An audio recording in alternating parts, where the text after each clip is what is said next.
Aleichem. Wow. Darren said that he wasn't able to make it today, but I'll tell him that Ira came just for him.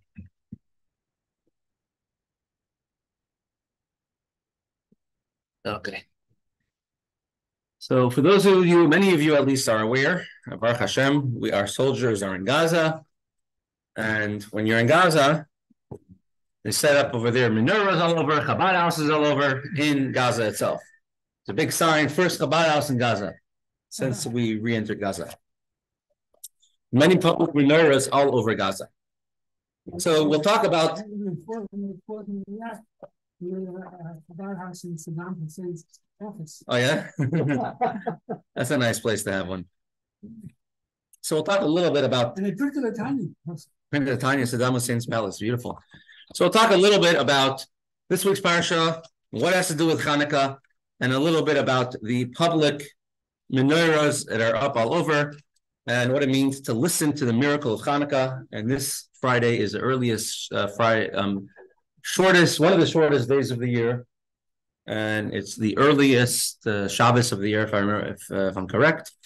So maybe we'll make also one of the shortest Shiurim of the year. Yeah, it's in the Rabbi Yitzchak's office.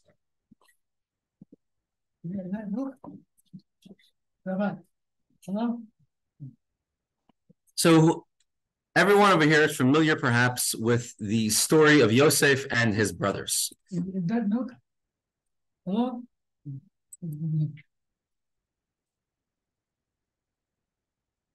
Yosef was sold by his brothers into slavery. Not this Yosef, the Yosef that we have, Baruch Hashem. He's the one who the enemies are scared of him, not the other way around. But as the story in this week's parasha goes, that in the city of Shechem, which was once a city, but was totally decimated, destroyed, annihilated, killed by everyone, killed by Shimon and Leve, the city of Shechem. So being that now it was an empty city, so it was a good place for Yosef's brothers, the sons of Yaakov, who had many sheep and flock. It was a good place for them to bring their sheep to graze, because there weren't any people in Shechem there to graze their sheep, to take their sheep out grazing. So Yosef's brothers went to graze and to bring their flocks to graze their sheep. Now, Yosef and his brothers did not get along so well, for many reasons. One of them being, they were very, you could say, jealous of Yosef. Very jealous, thank you. Canadian coins, does this count as anything? Canada. Canada, that counts. Correct. At one point, they were worth more than the United States. Really? So Yosef and his brothers were very jealous of Yosef. What's the reason why? Because the father showed him a lot of favoritism. Simple reason is because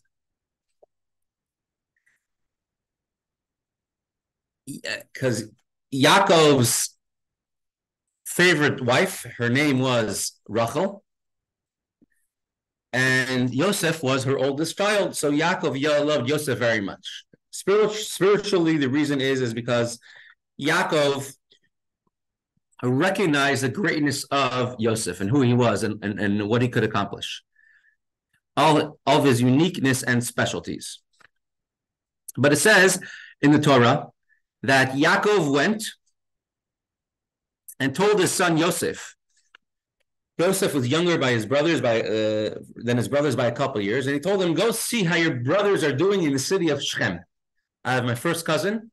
He's a soldier now in the Israeli army. He's almost 40 years old. He lives in Brooklyn. He has 6 children, but he's a medic, and his unit was called up to the Israeli army, and he was there 20 years ago. And so now he's serving the Israeli army. And a few nights ago, he posted a video to us saying, here is exactly where his Emda, where his post is. Here's the city of Shechem on his right. Next on his left, and he zooms, here's a town called Shalem. He says Yaakov came to Shalem to do business with the people of Shechem. And Shimon and Leve did what they had to do in Shechem a long time ago, and hopefully Mashiach comes before it comes down to doing what they had to do again. So the city of Shechem today, Yosef is buried there in the city of Shechem. Unfortunately, due to the Oslo Accords, it's no Jews allowed to live in the city of Shechem, and more than once the grave of Yosef, has been completely vandalized by the Arabs living in the city of Shechem. So Yosef's traveling to Shechem. It says that Shechem is mucha and lupur honest. Shechem is always a place where tragedies have the potential to occur. Yosef was sold in Shechem, and in addition to that, Yaakov and Yaakov's sons Shimon and Levi killed all the people of Shechem. So the Torah says, Shimshon was in Shechem? Really? So the Torah says like this. Torah, chapter 37. The brothers of Yosef, they could not speak peacefully to the brother to the brother Yosef, because they're always jealous of him. He's getting so much special attention from his father. He got a special coat. Yosef had a dream that he's going to be ruling, he's going to be a king, and his brothers will bow down to him. And Yosef was 17 years old. He was with his brothers, with the sons of Bilhah and Zilpah, his father's wives, and he says he brought evil tales to their father. It says that he was trying to get his brothers to improve, so he went to their father and he told them, my brothers did this and this and that. He's trying to get Yaakov to tell his brothers to improve, although his brothers didn't take it that way. Yaakov loved his son Yosef, and he had two dreams saying how his father and his brothers will all bow down to him. And it says mother, well, it was not his mother, it was Bilhah. And his brothers were very jealous of him, and they said, let's go away from Yosef. And they went to the city of Shechem to pasture their sheep, to pasture their father's flocks. This is Pasuk Yibbeis, and his brothers went to pasture their father's flocks in the city of Shechem. And Yaakov, which is Israel, told Yosef, are your brothers not in Shechem, taking care of their flocks? Go, and I will send you to them. And he says, I am ready to go. Even though he knew his brothers didn't like him, still he's ready to go see his brothers. And he sent him to go shopping. Again, he sent him to go see his brothers. And it was a very long trip. He didn't see his father again for 22 years after he was sent on that trip. It's like the famous story of Rabbi Shmuel Munkus. Rabbi Shmuel Munkus, one time his wife sent him. He lived in a town, a city, I'm not sure what the name of the city was. And his wife sent him to go buy milk in the market. So he took the pitcher of milk with him to the market. And Shmuel Munkus, he's known more of a prankster and a jokester, but he was a very special chassid. As a matter of fact, we know several chassidim who are on the level of being called a Beinani of Tanya, the middleman, the average person in Tanya. He was a tzaddik of Tanya. That's how great he was. Shmuel Munkus, he would spend many hours meditating the deep concepts in Torah and Chassidus, and he would go out to the fields and think deeply, meditate for many hours. And any field that Shmuel Munkus would go to and sit and meditate there, that field would miraculously have a very large yield that year.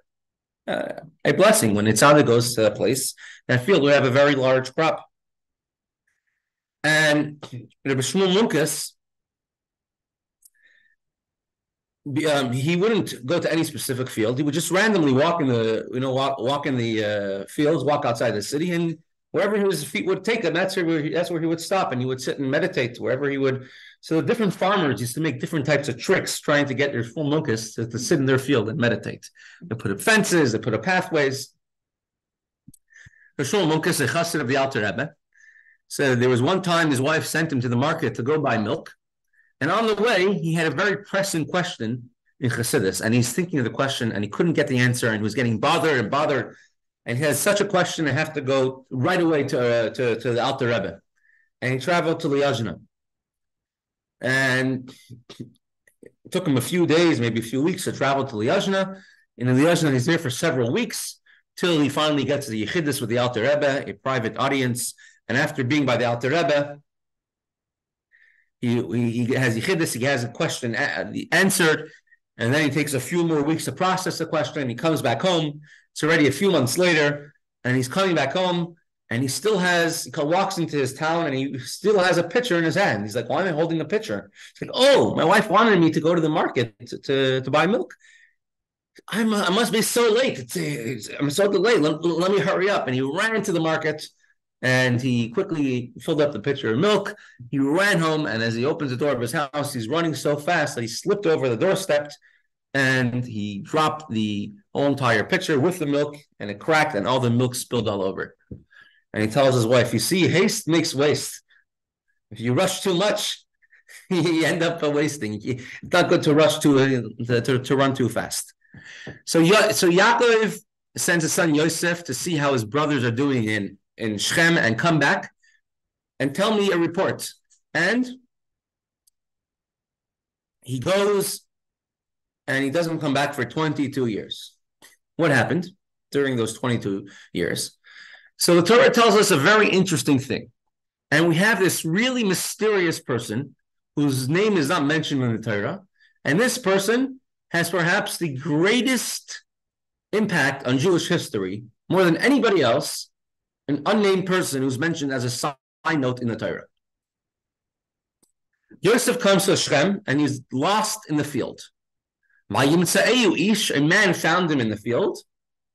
And the man asks him, what are you looking for? Now, every time somebody stopped to ask for directions, is that noteworthy? Is that important enough to write in the Torah? Sure, it's happened many times. The Torah doesn't tell us every time somebody stops and asks for directions. So you have this man who sees Yosef and he says, what are you looking for? And Yosef tells him, I am looking for my brothers. Please tell me now, where are they pasturing their sheep?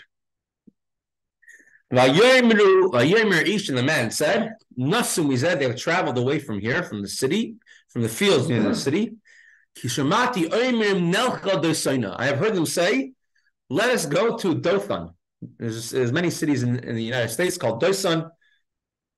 Dothan, Georgia. It's a city right on the border with Florida. And I think even now there's a shliach in the city of Dothan in Georgia. But I met Jews who come from the city of Dothan. So Dothan is the name of a city. Although we'll see very soon, there's opinions who say there never was such a city, never was such a place. The brother said, let us go to Dothan. So Yosef went after his brothers, and he found them in the city of Dothan. And then the brothers saw him from far away, and they started plotting against him. They said, Yosef, until now, he's been getting us in small and medium trouble. I think now he's trying to get us into big trouble, find some reasons why Yaakov should judge us, why we should be liable to the death penalty, and he'll find other reasons. And there are enough reasons out there. Among them, the brothers married their twin sisters, as Rashi says. So perhaps Yosef is trying to find excuses how to get them to have capital punishment. And it said, here is a dreamer who's coming. Let us kill him, throw him into a pit. And of course, Reuven saved them, saved Yosef. We will not sell Yosef. Instead, they threw Yosef into a pit. They took off his special colored cloak that Yaakov gave him. And eventually they sold him. Yehuda gave the advice to save him, to sell him. He was sold in slavery till he made it down to Mitzrayim, to Potiphar, etc. He was in jail, in prison for 12 years. Eventually became second in command to Paro. Eventually he saved Yosef and Yaakov and his brothers and the entire world from hunger. But it all started with this one mysterious person. Who is this? Yosef could not find his brothers. If he never found this person, he would have been walking around all over, couldn't find his brothers. He would have left. He would have gone home. Never would have got sold. The brothers never would have gone to Egypt to look for him. Jews who have never been in Egypt in exile. Although we know after the fact, Hashem will have found a different way for them to go.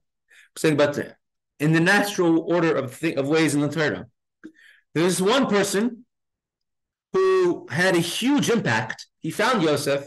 He says, "What are you looking for? Your brothers? Oh, your brothers went to Dosan." He had a huge impact on history, and he's an afterthought in the Torah. Who is this person? So let's turn on Rashi. It's one of the good things about .org. You could choose to show Rashi or not. So let's show Rashi. Rashi, of course, compiles from the Gemara, from the Midrashim, what's needed to understand the basic understanding of the Torah. And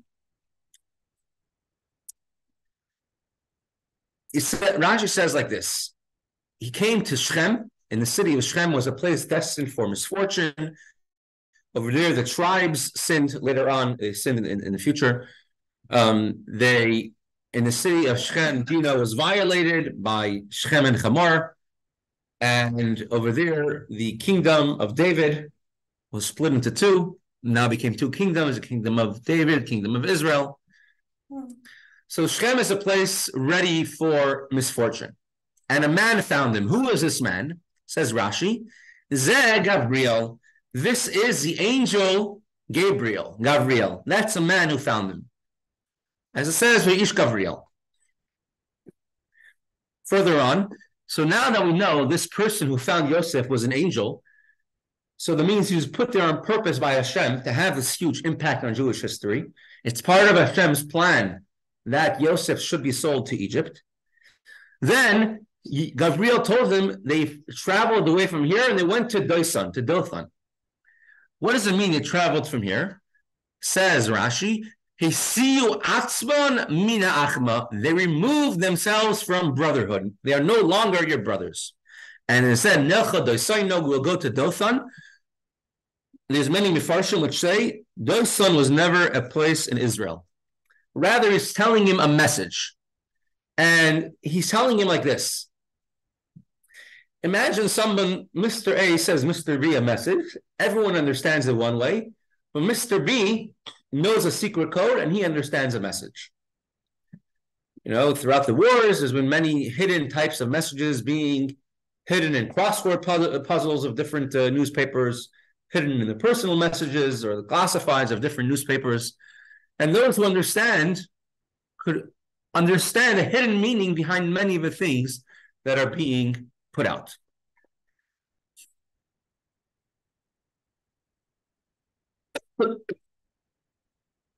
So Gabriel told him a double message. He told him, your brothers have gone to the city of Dosan, but he also told him that he's going to do das. What does das mean in Hebrew? Modern Hebrew, das means a religious person. Why does das mean a religious person? Because das means laws, rules. As we learned in the Megillah, the rules are different than everyone else. Das means rules. Yes, religion is rules. Yiddishkeit is not a religion. So if it's just a religion, all it would be rules, but it's much more than that. It's a way of life. It's a way of connection to Hashem. So they said, Nelcha Desana, we have gone to look for rules. They've gone to look for legal rules. We're trying to find, according to halacha, can we find a legal pretext why Yosef is allowed to be put to death? So they weren't. So this adds right away a whole new light. The brothers weren't just in a bad mood, retribution brothers, and like, you know, the culture is in all the Arab societies. How the brothers hate the brothers, and they're always in wars, and you have thousands of years, two clans in a war, and they always hate each other, and you have hundreds of examples in the Middle East world, in the Muslim world, all because the two brothers hated each other back in the day. Here, they were looking for dasis. They said, we're going according to the Torah. And can we find, according to the Torah, a reason why Yosef should be put to death? And let's be finished with all of these problems once and for all. So Gabriel is telling him a double message. And if Yosef would be discerning enough, he would understand the hidden message. which is that your brothers are trying to kill you. So the man told him, Gabriel, the angel told him, yes, they went to Doisan, but they're trying to find legal reasons how to kill you. So if Yosef wanted, he could have got the message. The Ramban says Yosef was not able to understand the message, and therefore he went to Doisan, and therefore he was eventually sold off into slavery. However, that's the Ramban. Other Mefarshim say like this, no, Yosef understood the message very well, very clearly. He wasn't born yesterday. He was very discerning, very wise. As a matter of fact, to the extent, Paro made him second in command, viceroy to the king, because he said, there's no one as wise as you and all of my people. You imagine, Paro had the greatest astrologers, the people who could look at the stars and find out the future, people who can understand hints, the greatest Tiferes. He had the decipherers. Entire, it's called Bletchley Park, was working for Paro. And still, Yosef is said as more wise than all of them. And therefore, Yosef was viceroy to the king, no one else. So let me think for a moment.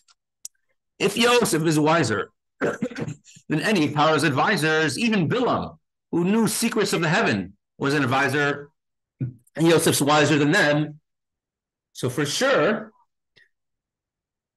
Yosef would understand the hint that the angel is trying to tell him. It wasn't in a way that it's impossible to understand. And especially the way Rashi says, Nas umizeh, they have removed themselves from brotherhood. They made a pact and said, Yosef is no longer our brother. And they even sat Shiva for him. As it says, they drink a cup of wine of consolation. They give mourners a cup of wine to drink to console them. And the brothers already drank that for Yosef. So they removed themselves from being related to Yosef.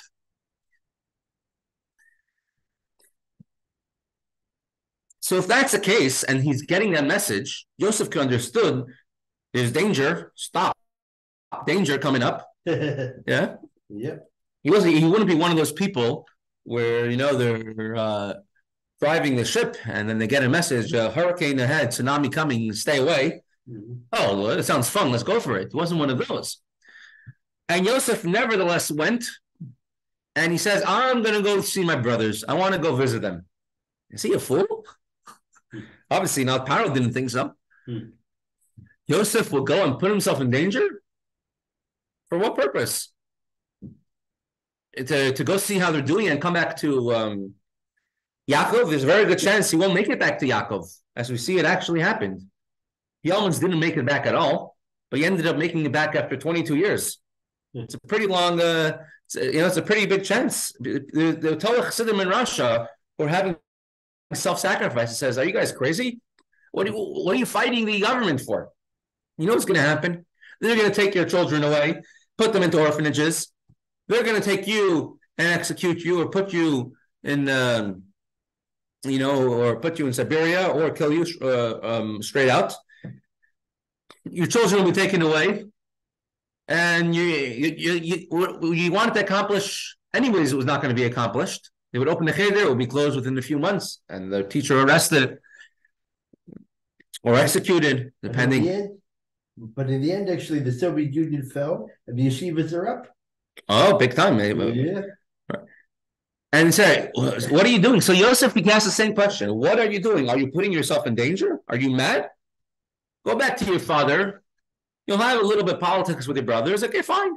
So you'll go your way, he'll go his way. You guys will grow up, life will be okay. But what are you putting yourself in danger if he's being told by Gabriel in a way that you can understand that your brothers are out to get you?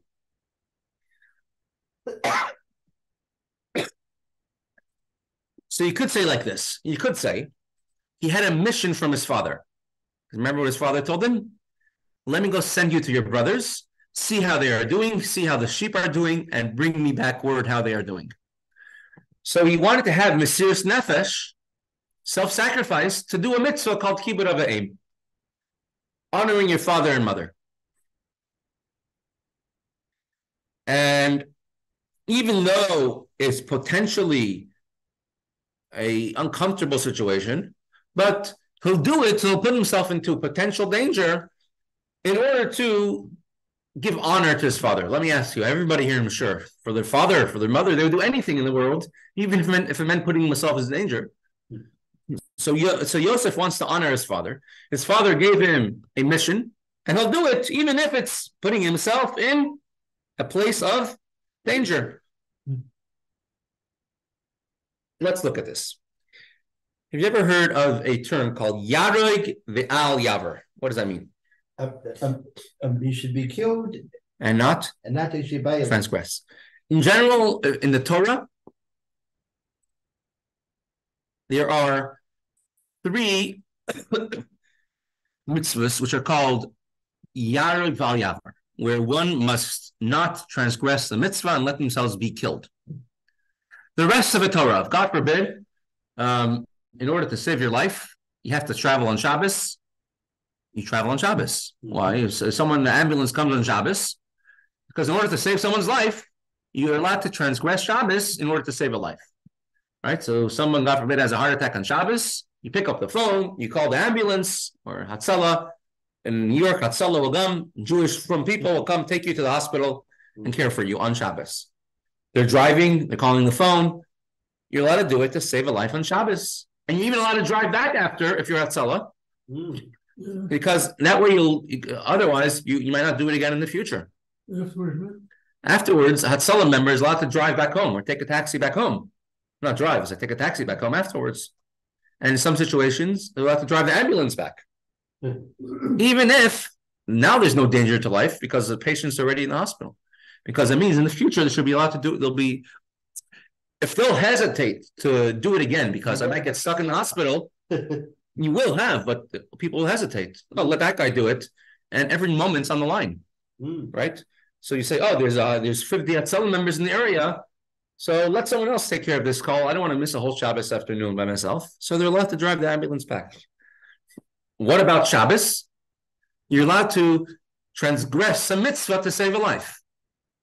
And every mitzvah in the Torah, if a person tells you either transgress a mitzvah or be killed, you're allowed to do the mitzvah except for 3, which are avodah zarah, serving idols, bow to the cross or be killed. The person has to get killed instead of bowing to the cross, instead of idol. Gilei arayos, illegal, immoral relations. Right? Get married to this woman, you'll be killed, or a woman be killed or have relations with this man, and they have to let themselves get killed. And sfichas damim, kill that person or get killed. The person has to be ready to get killed.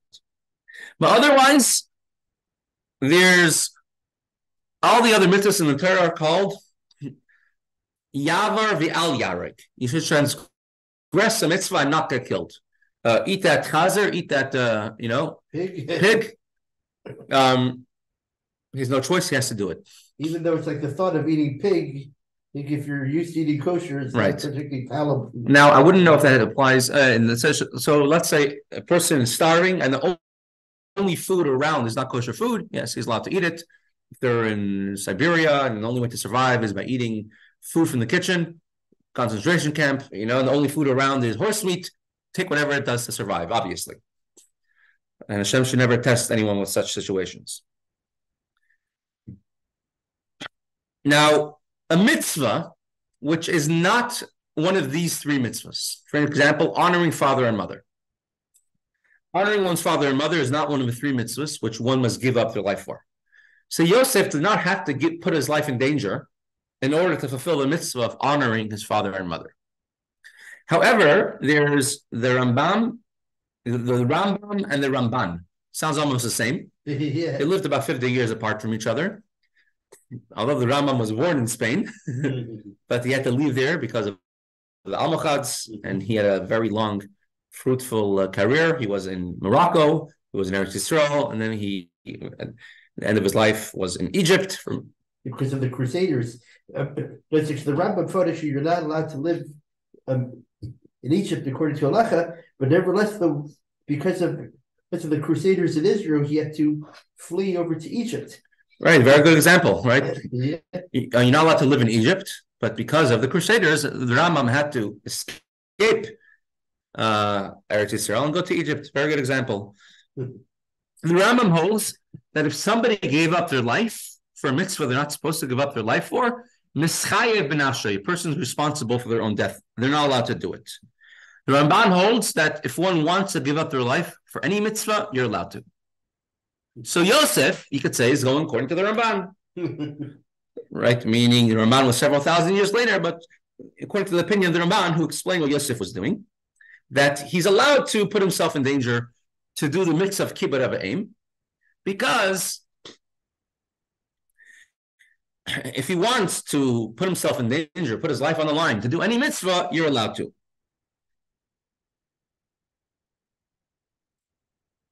And however,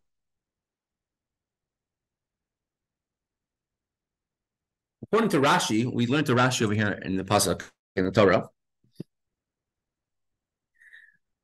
in order to completely fulfill the mission of Yaakov, Yosef didn't just have to see how they're doing. He says, "V'hashiveni davar," and bring me back word. He has to return to Yaakov to fulfill the mission. Now, Yosef didn't end up doing that part of the mission. He ended up being sold to Mitzrayim, and by the time he got word back to Yaakov, it was about 22 years later. Well, at least he got it in the end. He got word back in the end. So it wasn't just the first part. He says, "Your brothers are in Shechem, I'll send you to Shechem." And that's that part of the mission he fulfilled. Verse 13. Verse 14, he never ended up fulfilling. Bring me back word how they are doing. Right? If your father tells you to go transgress Shabbos, you don't listen to your father. Why? Because your father and you are both obligated to keep Shabbos. But if your father tells you, "I want you to make yourself look silly in the streets and start holding up signs that say, we protest all carbon emissions, and you're only allowed to drink Kollel and have electric cars, and I want you to protest that in front of the White House for the next year while wearing a yellow jumpsuit," you have to listen. Except over there, you still may not have to listen. You know why? Why? Because unless you really believe that, because what is that otherwise you're lying. The church says you're not allowed to lie one to another, right? Right. But if the father knows that it's better for him, if you don't do that, the father could understand that he could forgive. Yeah, I was also thinking another thing. Maybe you can address this afterwards. Another question, and that is that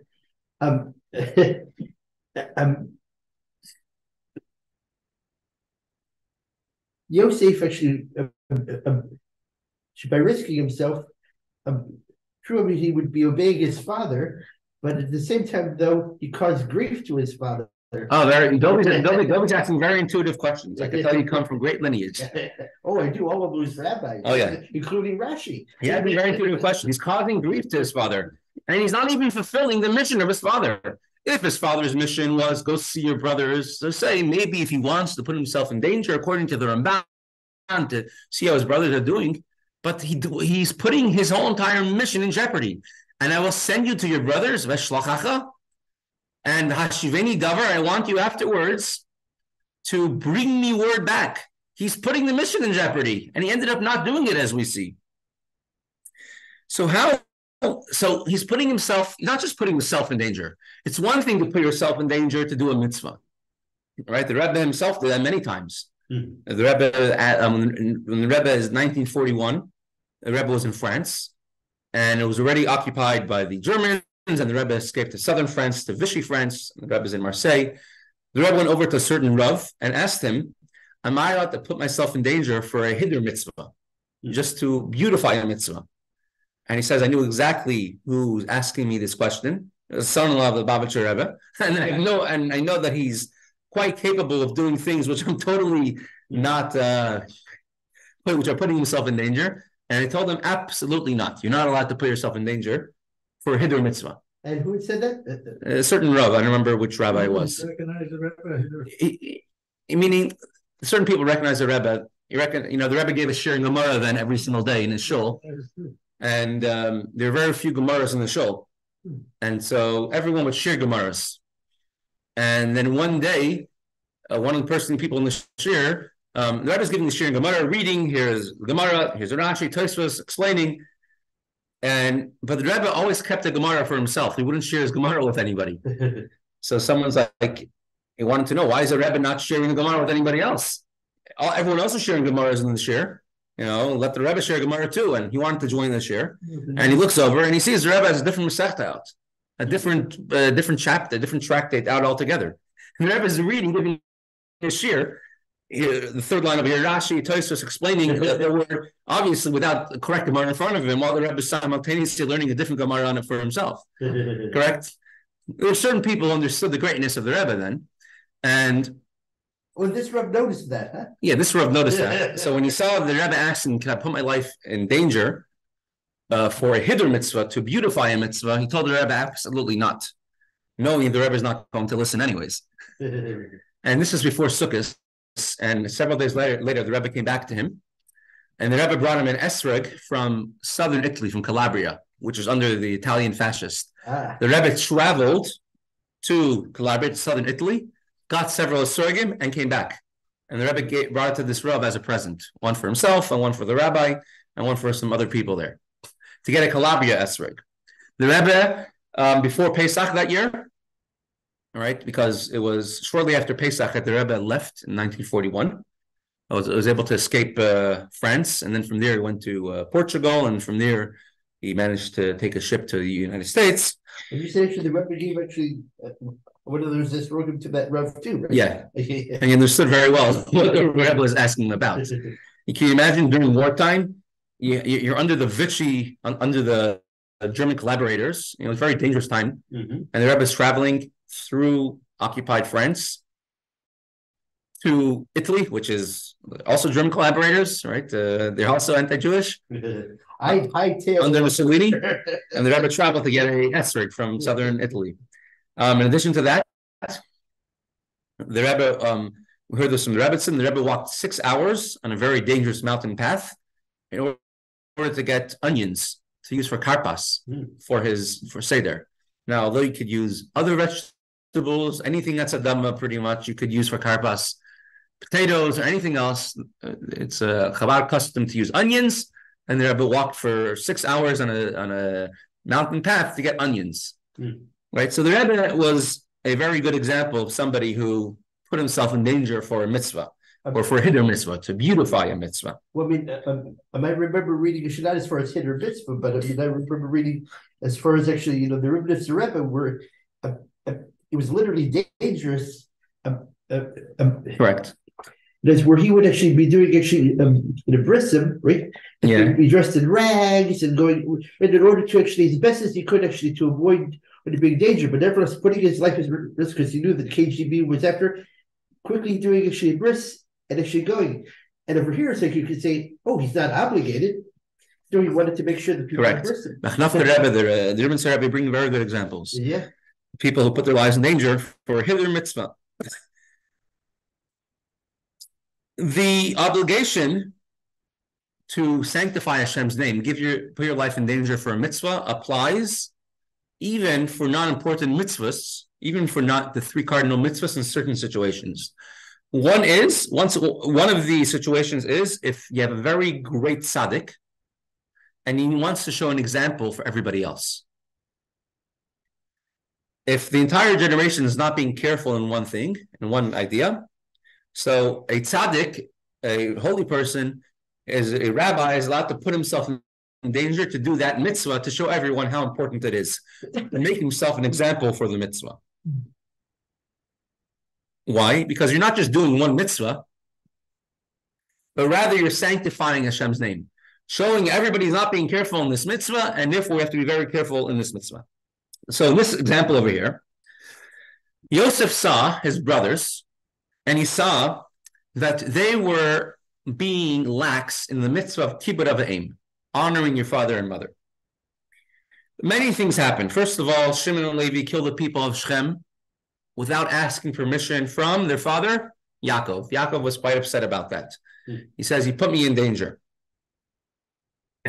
Reuven, he moved his father's bed from Bilhah's tent to Leah's tent without asking his father permission. Yaakov was upset about that, as we see later on. It was interfering. Yeah. The brothers were jealous of Yosef. Why? Because Yaakov showed a lot of favoritism to Yosef. And that caused jealousy. So they were upset at their father's choices. Let's say your father was, I don't know, on the Forbes 400 or 500 list, or the Forbes 400 list. And you have a brother, and he says, okay, although my fortune is $12 billion, $11.9 billion will go to him, and you're going to get only $100 million. Will you get along? Will you be upset at your brother? With $100 million, You'll have $100 million. You're like, I could have got another who knows how much. But nevertheless, though, $100 million is not bad. I think when it comes to that, they'll be upset. They wouldn't talk to the brother for the rest of their life, I think. Oh, I mean, at least actually, Eli would have the excuse. Eli or Elon, what are you saying? Eli's 2.5 years older, so I say, well, maybe it's for that. But never $100 million. If someone's upset at the brothers because they're not respecting the father's wishes, but they're upset at all the extra attention Yosef is getting from the father. So he saw that they weren't respecting their father properly.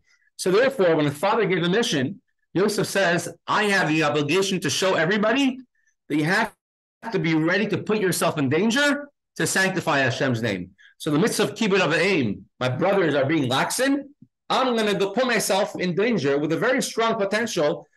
I might not even be able to fulfill the mission in order to show everyone how important it is to do the mitzvah of kibbud of aim. And that's what he did. He came to Shechem, and his malach, the angel, found him, told him where to go. And he knows he's going into a dangerous situation. He knows they're out to kill him. And he does it just to show how important it is to listen to your father. So Mesiras Nefesh, self-sacrifice is warranted in such a situation to show yourself how important it is to go in the way of Hashem. Now, the Shalah, Shai Levi Horowitz, was my cousin. who's, I don't even have to repeat because everyone knows what I'm going to say. So his cousin. And actually, the descendant of the Shalah. And the Shalah writes of Shai Levi Horowitz, very into Veria, next to the Rambam, Ravina Rav Ashi. And he says how all the Yom Tovim, the holidays of the year, are connected to the Parsha of the year that they're in.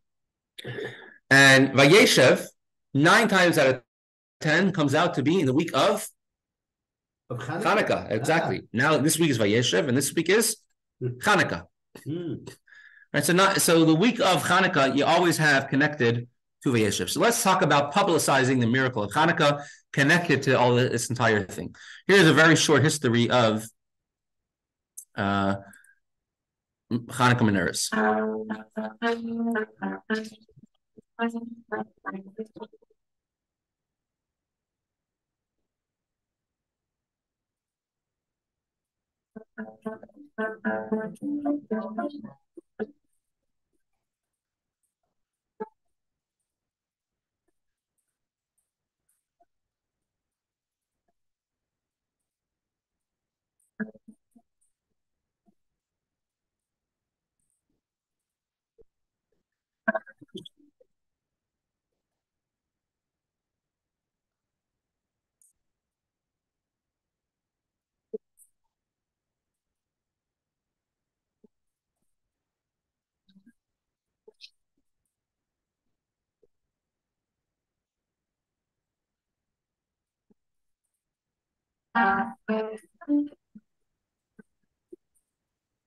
What's wrong with this?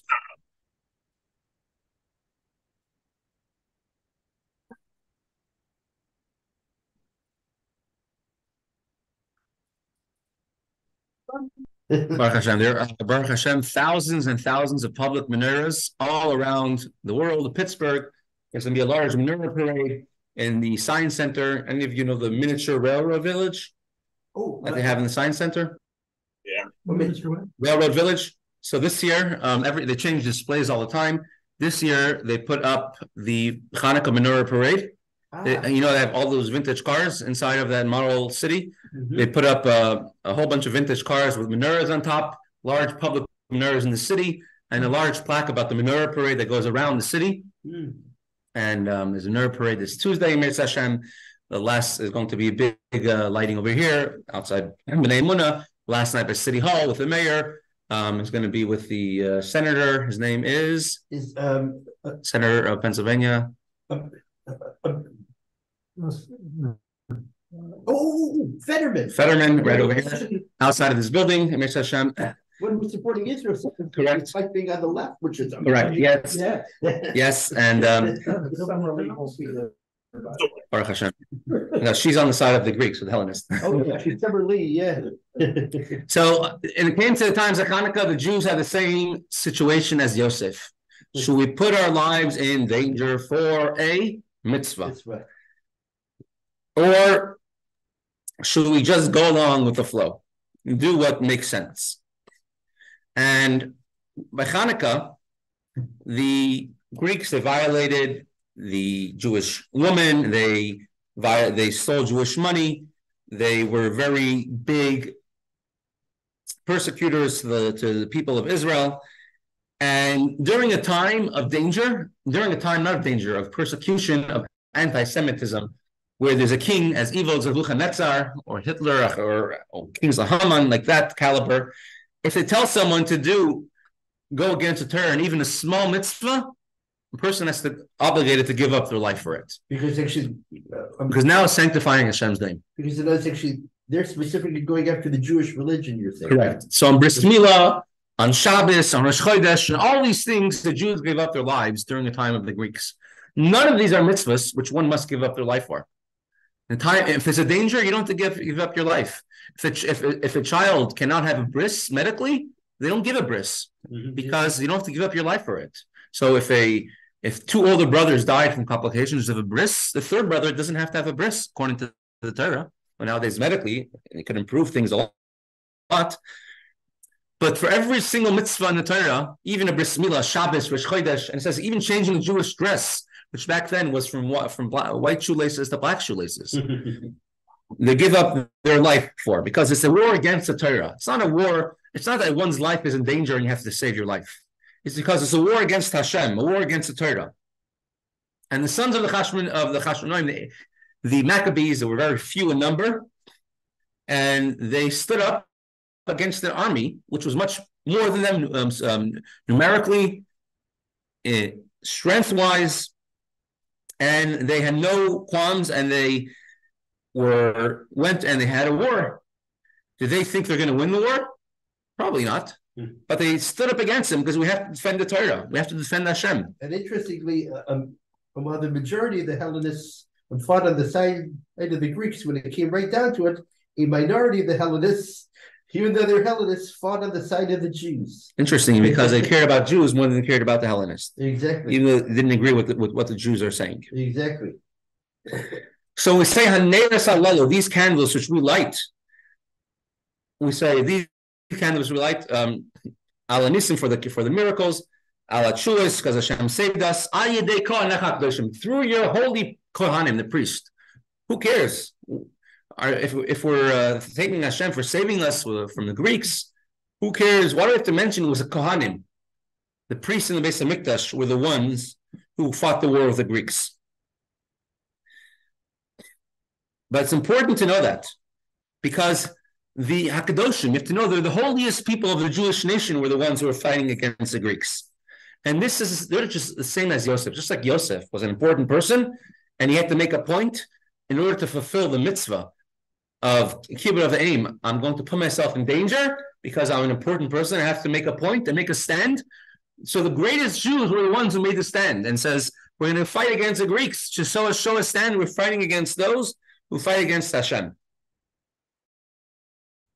And just like Yosef was rewarded immensely, it took 22 years, but it took 12 years from that point. But he became second command in Egypt, saved the world, and the Chashmonaim were the same thing. Hashem saved them. Now let's go, in the 3 minutes we have left, let's examine this a little bit of a deeper level. Because I know Dovi's a very deep mind, because he works with AI the whole day, so some of it rubbed off on him. Let's use some of your real intelligence and leave the artificial intelligence for the machines. Okie dokie. Did the Greeks want to kill the Jews? No. No, they didn't want to kill the Jews. Surprisingly, you ask the Hamas, do you want to kill Jews? Yes. Yes. Ask the Nazis, you want to kill Jews? Yes. The Romans, you want to kill Jews? Yes. How about you want to kill the Jews? Yes. Greeks want to kill the Jews? No. No. Like there are many anti-Semites today says, no, we have nothing against the Jews, just a Zionist, just the Israeli people, just people who are the same religion as those people, but nothing against the Jews. We love the Jews very much.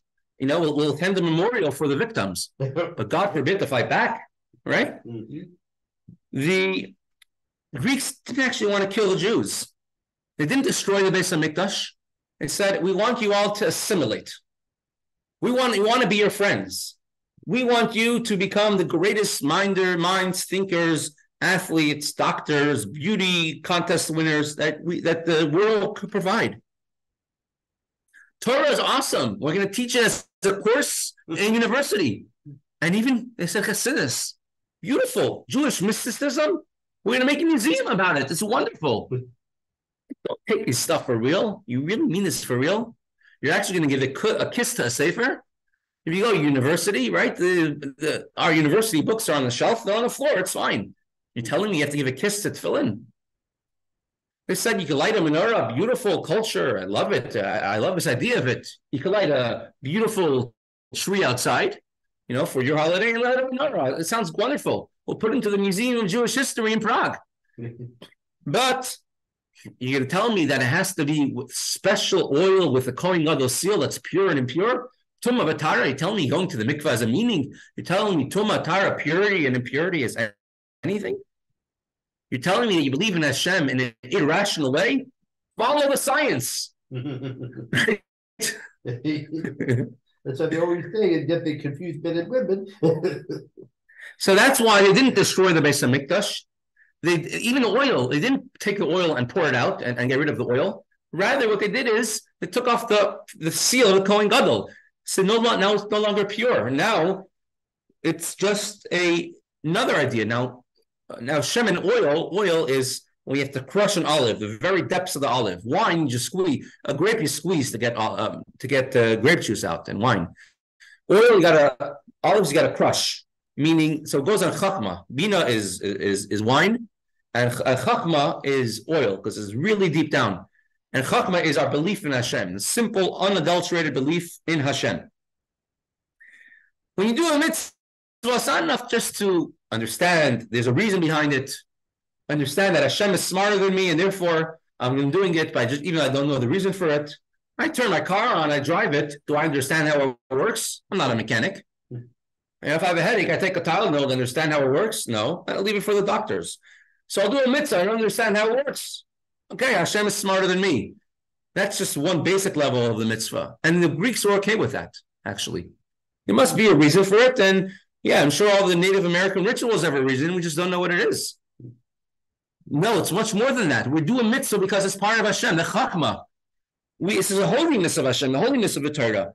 And we're ready to give our lives up, even though it makes zero sense. Not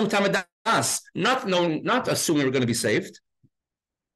And this was what the Kohanim did. And this is the war of the Chashmonaim, which was the exact same thing as Yosef. They're ready to give up their life to fulfill a mitzvah. And what's the result of all of this? When we expand that connection to Hashem, is that eventually Hashem makes a miracle. We find that one pure jar of oil, and eventually Hashem makes a little bit of oil, lasts for 8 days and nights, and therefore we have 8 days of Hanukkah to celebrate, and we should all celebrate right now. Enough talking about the menorah. We should light the menorah in the Beis HaMikdash. If anybody needs candles, let me know, please. I'll be happy to arrange for you candles. Well, as far as I know, Eli and I have enough candles, but if we do need, I shall let you know. Okay, Yasher Koyach and Yossi.